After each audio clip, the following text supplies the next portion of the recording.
Hi. Okay, I'm back again to talk about Instagram.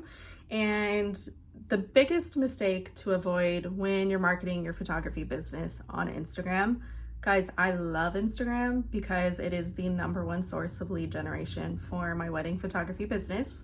Not only the number one source, but the number one source of booking for my wedding photography business.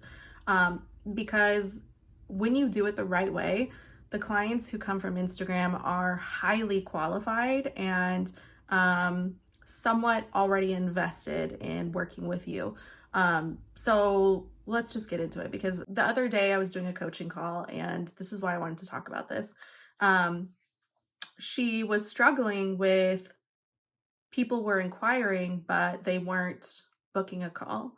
And this truly could be a number of things. And there's so many caveats and things that can go into it. But I will say, once I asked a few qualifying questions, um, one of my thoughts was that she needed to show up differently on her Instagram account. And that's kind of why I wanted to make this video, right?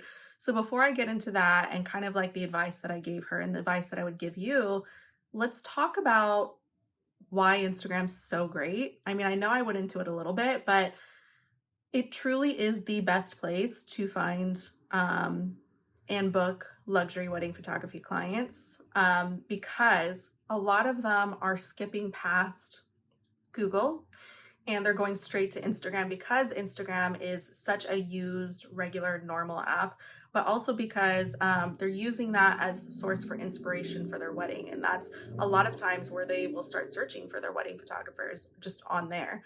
Another thing, too, is with planners who are always on Instagram. The planners will use Instagram to network and to find new photographers and recommend them to their clients. And so it really is like a win-win.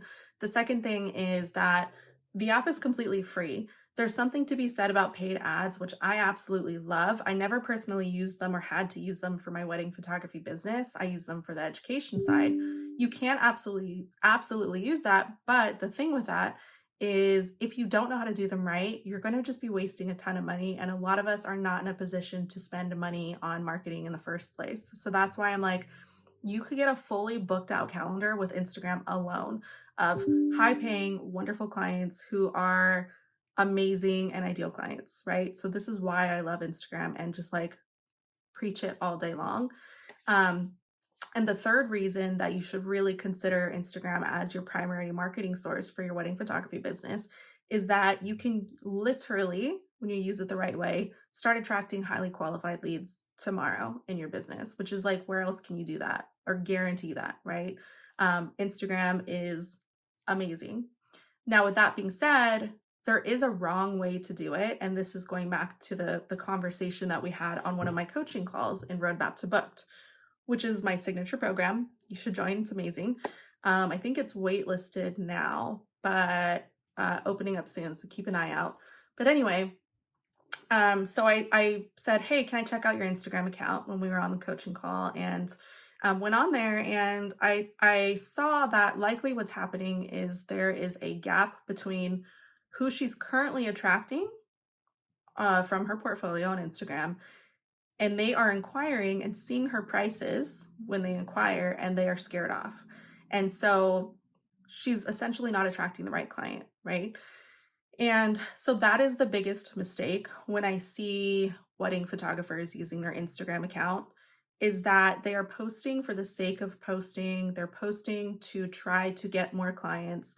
Um, they're posting more frequently without any real thought or consideration about how it fits into their overall portfolio. Rather, what you should be doing is going through your entire feed or your entire user experience, really, but your feed should serve as a portfolio. So your feed should be exactly like your website, and that should be the portfolio for your business. It should look like an art gallery, just like you carefully selected all of those images for your website. You should just as equally, if not more equally, because I believe that more people are on Instagram than going to your website, but I digress. You should be curating all of those photos to attract your ideal client. So if you're wanting to attract somebody who wants to get married at a venue that's super expensive and there's lush greenery everywhere and they're very neutral and they're modern, then you're going to want to stop posting your barn weddings with like the DIY invites and stuff. Here's the thing, all weddings are beautiful, and it's not to say that that's not beautiful, but what you post, what you show is what you attract. So the more that you post things that are not attractive to your ideal client, you're always attracting someone. You're gonna attract a different type of client who probably doesn't want to pay the prices that you're wanting to charge, especially as you start to build your prices and raise them. And so that's kind of where that gap is. So the first step that you really want to do, like I said, is go through, treat it like an art gallery, and make sure that the only photos you have up are photos that would attract the ideal client that you want to work with. Okay. Um, Ask yourself this question. If I was to visit my Instagram account right now, as my ideal client, and I was just to quickly graze through the pictures, that's all I was going to do. I'm not even looking at anything else. Would the pictures that are up um, make me more interested, or would they make me like, oh, like not the right person? Okay, so a lot of times we can get really attached to our images. Take away the attachment, look at it from the perspective of somebody who is your ideal client visiting your page for the first time. Is everything you're showing attracting the right client? Um, and then lastly, think about, again, if you were visiting your stuff, your feed, your, what's it called?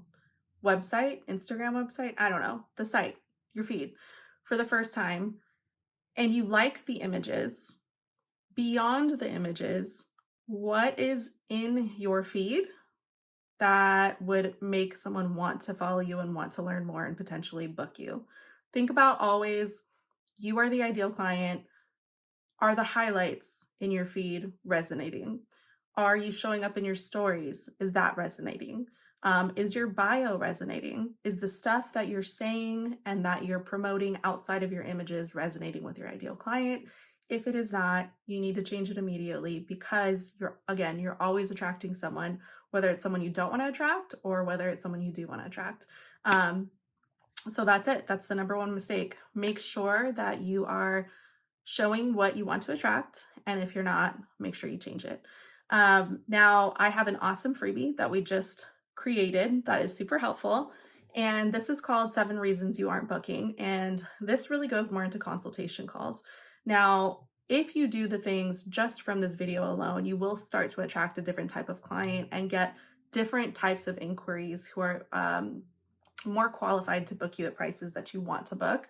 And then with the freebie, once you download it, you'll also learn how to take those new inquiries and be more likely to book them, because I'm giving you 7 specific strategies that I use for my own consultation calls that took me from booking just 10% of my calls to 80% of my calls.